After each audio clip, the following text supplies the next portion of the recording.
Radio Agora présente Cinétoile par Jean-Baptiste. Bonjour Jean-Baptiste. Salut.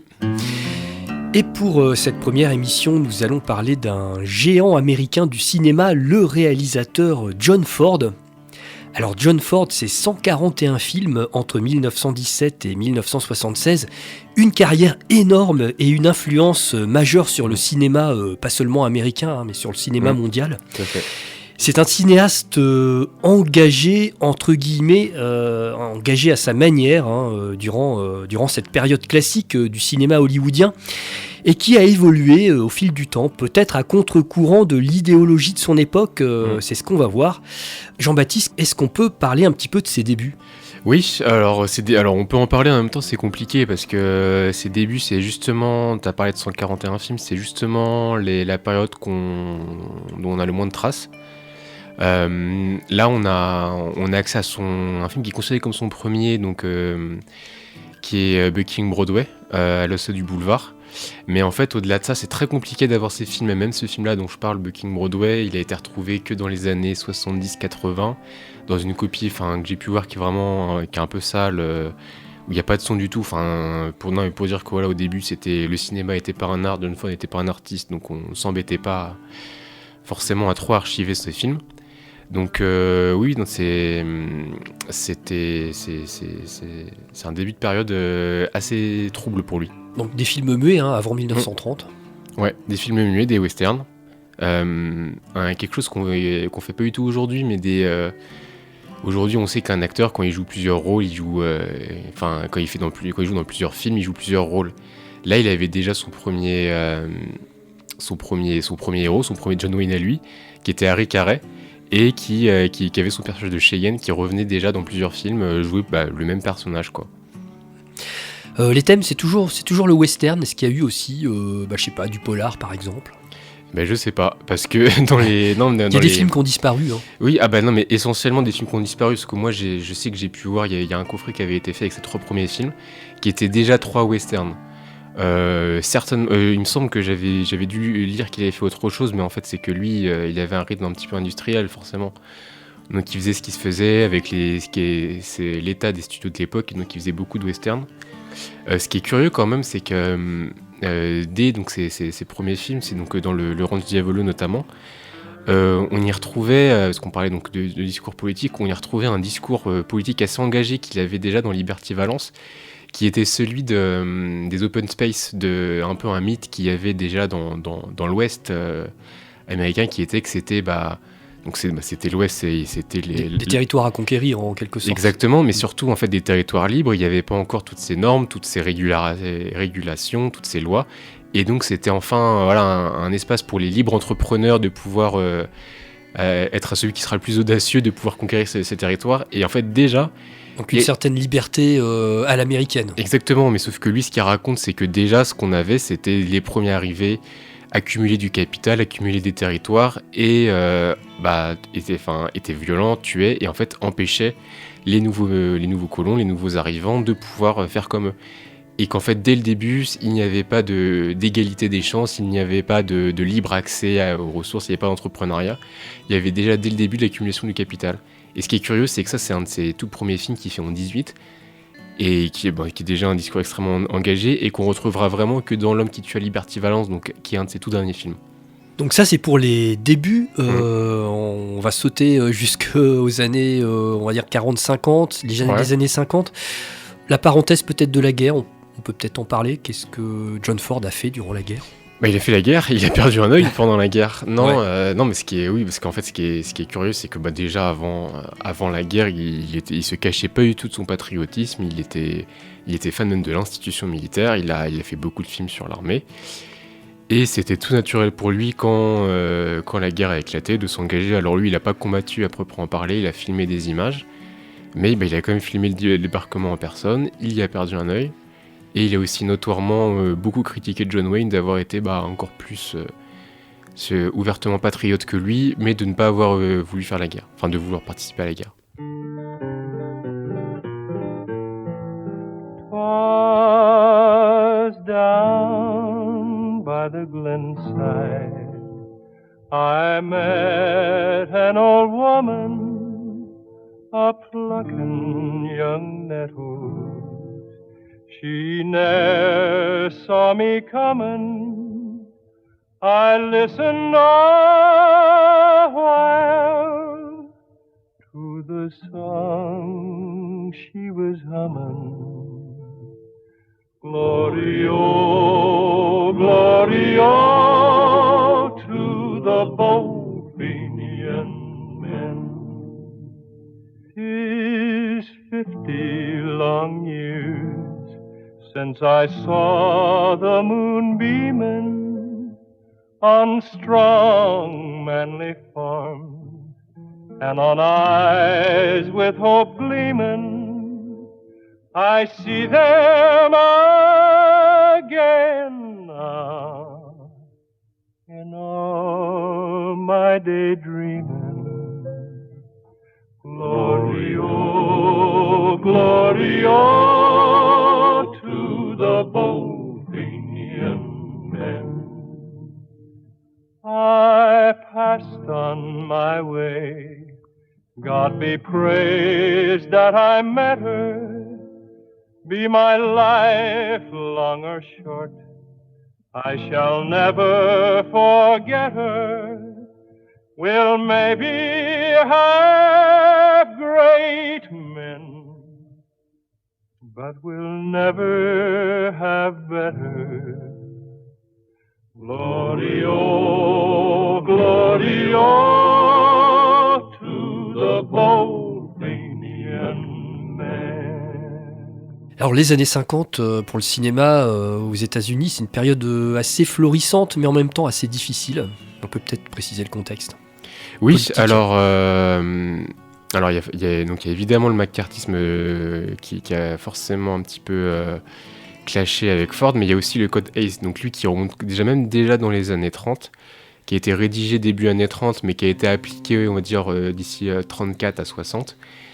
Et qui, je pense, est assez important pour comprendre un peu le cinéma de l'époque, parce que quand on découvre Ford comme je l'ai fait par sa fin de période, et qu'ensuite on se plonge un peu plus et qu'on tombe dans des films comme Steamboat on the Bend ou Judge Priest ou Le Soleil brille pour tout le monde, on peut tiquer, parce qu'en fait, ce qu'il faut savoir, c'est que c'est le code Hayes, donc c'est un code qui est venu un petit peu en réaction aux mœurs jugées un petit peu trop libérales, un petit peu trop décadentes d'Hollywood, et qui a voulu un peu recadrer tout ça, un petit peu remettre de la morale dans tout ça.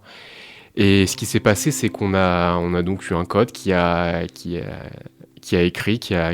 couché sur papier des règles morales. Donc, on ne peut pas se moquer d'institutions religieuses, on ne peut pas représenter de femmes adultères. Quand je dis des femmes adultères, c'est évidemment le pire, parce qu'évidemment, on ne va pas non plus représenter des femmes qui pourraient être des travailleuses du sexe. On ne va pas représenter des couples qui pourraient avoir des relations sexuelles.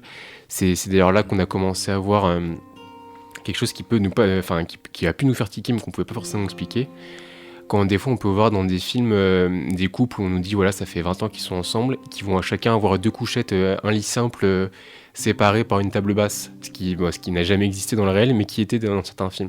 C'était pour ça, parce que même certains films ne voulaient pas représenter, laisser impliquer que des personnes qui se connaissent depuis 20 ans pouvaient parfois coucher dans le même lit. Donc c'est pour vraiment un petit peu s'imaginer ça, donc c'était un code extrêmement misogyne, mais souvent la misogynie ça va de pair avec aussi un certain racisme, donc évidemment on ne pouvait pas avoir, alors ça c'était moins expliqué, mais c'est quelque chose qu'on a beaucoup eu, on ne pouvait pas avoir des noirs dans des rôles on va dire trop importants. Ce qui était couché, c'est qu'on ne pouvait pas avoir des relations entre des blancs et des noirs, donc des relations romantiques, pas forcément des relations sexuelles comme on a dit, mais juste insinuer qu'ils pouvaient être dans une relation romantique. Et oui, voilà, il y avait tout un respect qui devait exister des institutions, de l'État, des militaires. Et donc, forcément, donc, voilà, on était clairement dans un code fasciste. Et donc, ça peut un petit peu faire, je pense, un peu faire tiquer donc, quand on voit certains films de John Ford. Parce que donc, j'ai parlé de Le Soleil brille pour tout le monde. Dans Le Soleil brille pour tout le monde, vous avez un acteur qui s'appelle Lincoln Perry, qui est le premier acteur vraiment à succès noir afro-américain, et en fait qui est pas trop, on va dire, revisionné aujourd'hui, parce que donc ce qu'il faut s'imaginer, c'est que c'est un acteur qui a qui a explosé dans une Amérique profondément raciste et ségrégationniste. Et donc en gros, donc lui pareil, il avait plus ou moins un seul rôle, comme j'ai dit pour Harry Carey. Et lui, c'était du personnage bête, fainéant, constamment amorphe, qui prenait une voix nasillarde vraiment insupportable, ridicule, et qui était là évidemment donc, pour renforcer un petit peu les blancs dans leur complexe de supériorité. Et ce qui est vraiment glaçant et il y aurait beaucoup de choses à dire, mais en tout cas on peut le noter, ce personnage existe dans le cinéma de Ford. Dans Le Soleil brille pour tout le monde, on suit le personnage du Judge Priest. Il a avec lui comme serviteur ce personnage donc surnommé Stephen Fetchit de Lincoln Perry. Et l'objectif aussi du maccarthisme, c'est de bannir toute référence à la lutte des classes dans les œuvres culturelles, hein, dans le contexte de la guerre froide avec l'Union soviétique. Ouais, tout à fait, c'est le but. Et John Ford a jamais lui-même donné ses opinions politiques. Donc il a jamais été lui-même, on va dire, soumis au maccarthisme. Il était d'ailleurs, c'est marrant, il était extrêmement ami avec Ward Bond, donc qui est un peu la deuxième grande star de John Ford. Et Ward Bond était lui-même engagé dans des associations de lutte contre les communistes, donc était lui-même un sacré facho.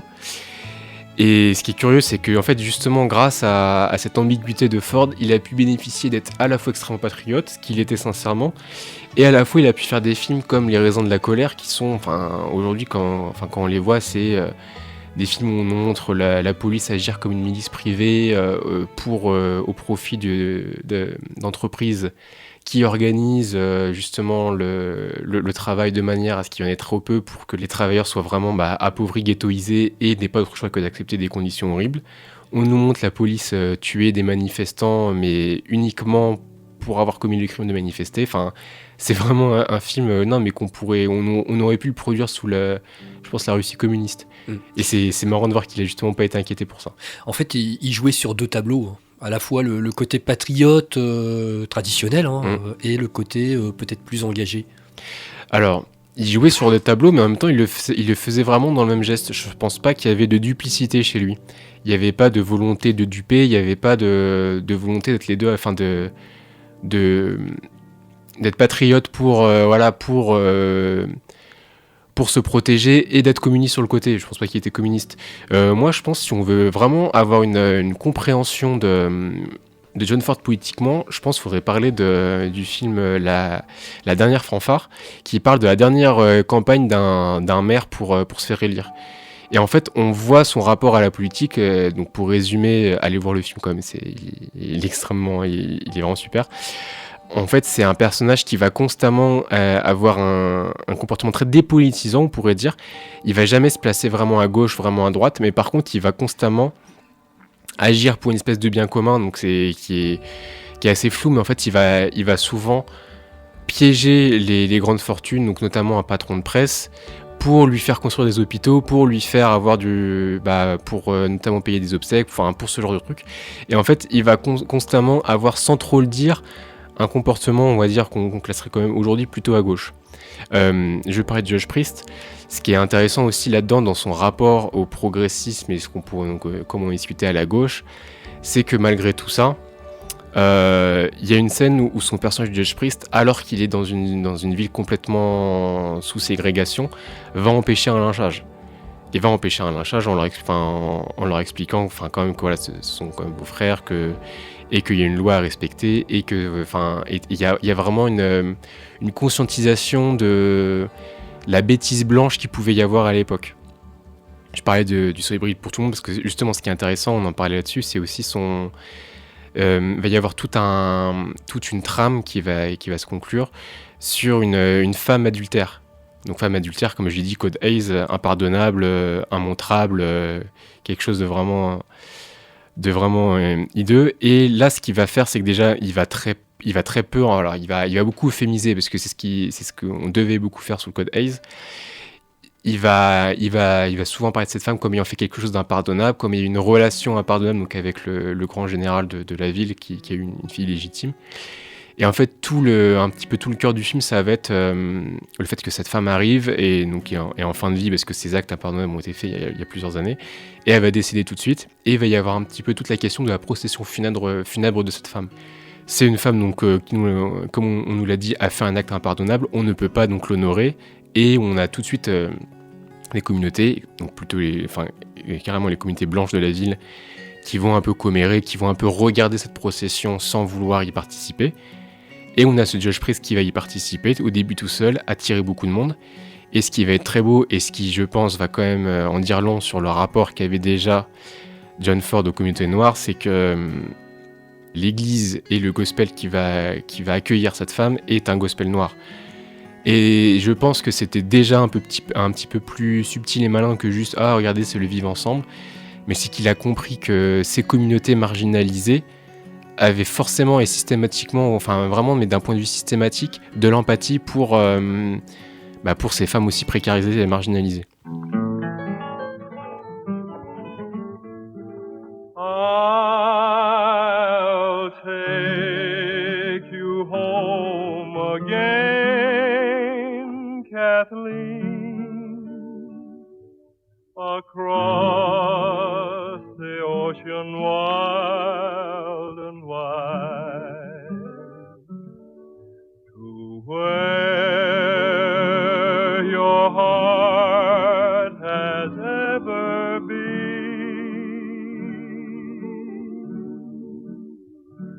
since first you were my blushing bride. The roses all have left your cheek.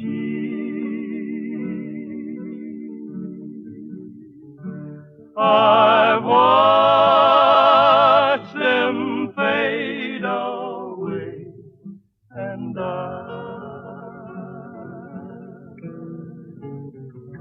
your voice is sad whene'er you speak,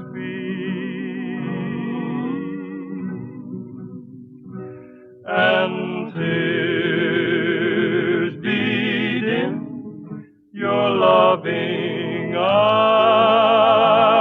Oh, I will take you back, Kathleen, to where your heart will feel no pain. And when the fields are fresh and green, I'll take you to your home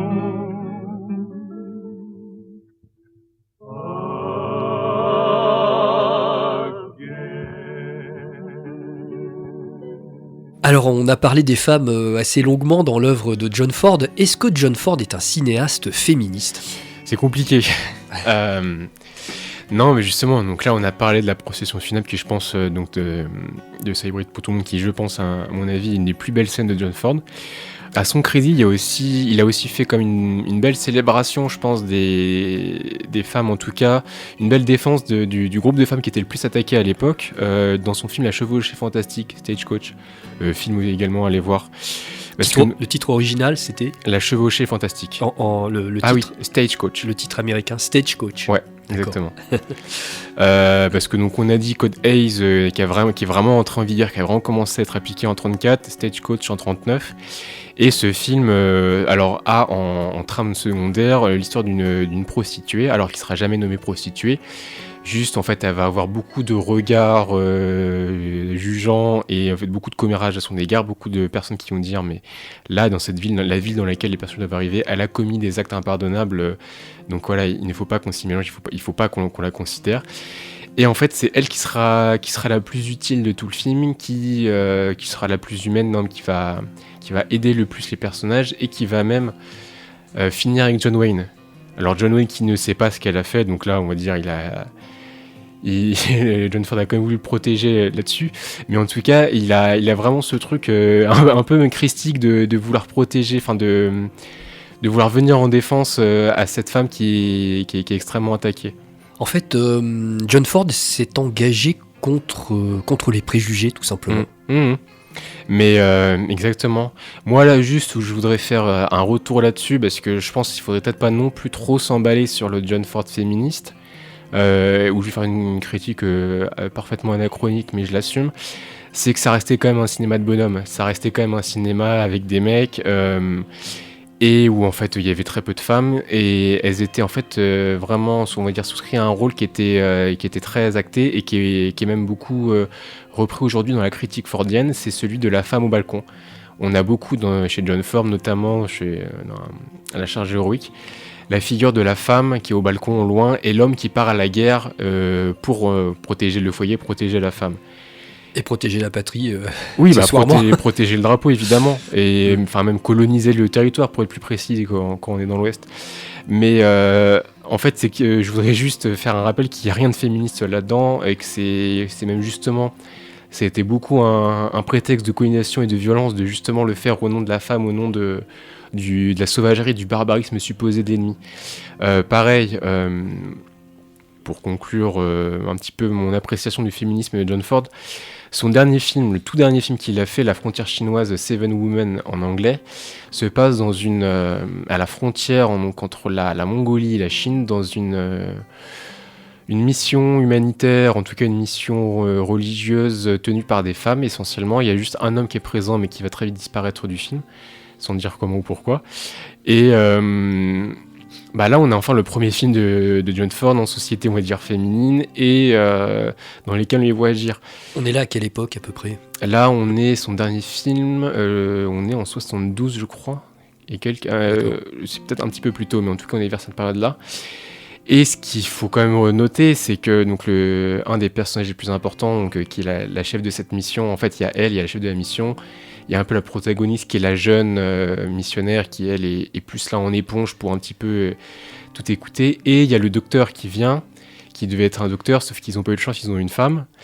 Et en fait, elle va complètement voler le film, parce qu'en gros, là où le personnage de la chef de la mission va être un peu vil, un petit peu faible, un petit peu souvent pliée, et va être très jugeante et dans les commérages, ce docteur, elle,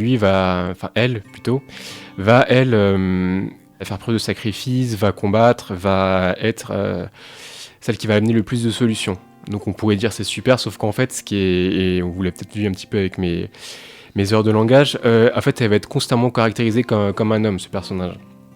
À une époque où, comme toutes les autres femmes de ce film, et les autres femmes dans le cinéma et dans la société de l'époque, les femmes ont des cheveux longs, ont des jupes, disent très peu de gros mots, et n'ont pas un mot plus haut que l'autre. Ce personnage de docteur a les cheveux courts, fume des clopes, dit des gros mots, respecte pas les règles, et concrètement, c'est John Wayne au féminin.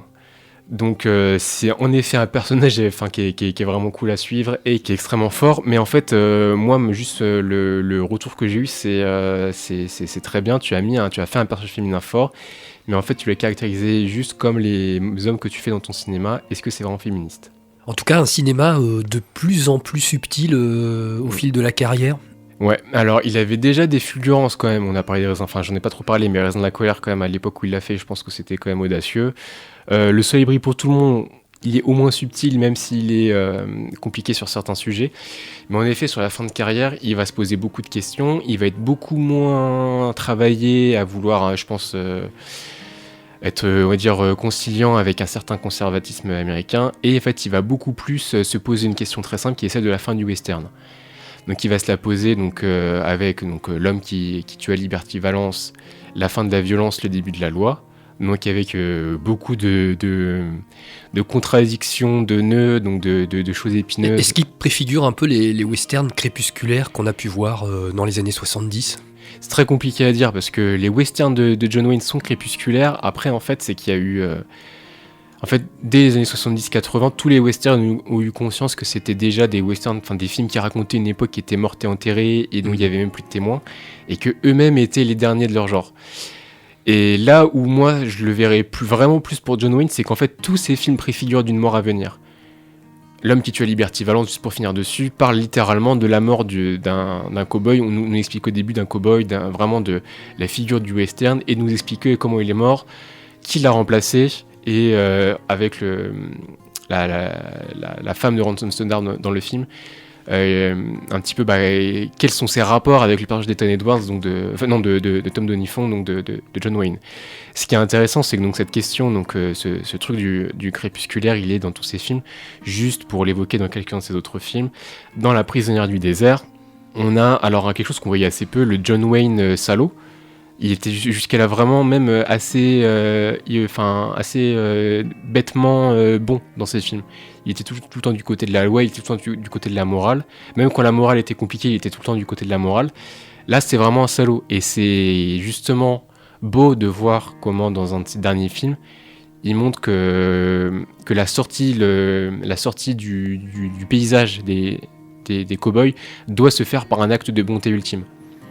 Je parlerai juste aussi parce que donc j'ai évoqué vite fait son dernier film, qui est le film crépusculaire ultime, la frontière chinoise. Mais ce qui est intéressant aussi, c'est de voir les Cheyennes, parce que donc le rapport de John Ford aux Indiens et aux natifs américains, mais j'ai dit les Indiens parce que à l'époque c'est ce qu'on disait.